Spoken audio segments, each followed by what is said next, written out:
தேவனே நான் ஓமதண்டையில் இன்னும் நெருங்கி சேர்வதே என் ஆவல் பூமியில். லூக்கா 7:15. மரித்தவன் எழுந்து உட்கார்ந்து பேசத் தொடங்கினான். அவனை அவன் தாயினிடத்தில் ஒப்புவித்தார்.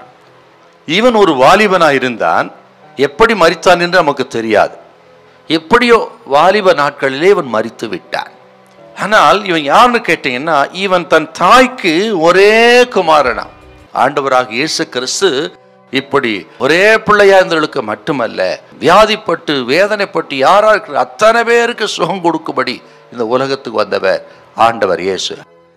இந்த வாலிபனை பார்த்து 7:14 வாலிபனே எழுந்திரு என்று சொன்ன உடனே மரித்து போனவன் எழுந்து உட்கார்ந்து பேச தொடங்கினான். என்ன ஆச்சரியம் பாருங்கள். ஆண்டவர் வாழ்ந்து வந்த வார்த்தை வந்த உடனே செத்து போன சரீரம், குளிர்ந்து போன சரீரம் அனல் கொண்டது. நரம்புகள் செயல்பட ஆரம்பித்து விட்டது. இரத்த ஓட்டம் பாய ஆரம்பித்து விட்டது. இருதயம் செயல்பட ஆரம்பித்து விட்டது. நுரையீரல் செயல்பட ஆரம்பித்து விட்டது.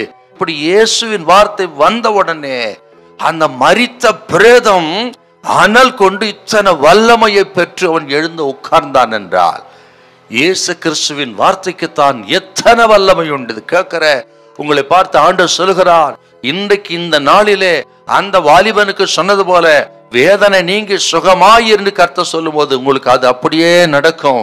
பயப்படாது என்று சொல்லும் பொழுது எல்லா பயத்தை நீக்கி போடுவார்.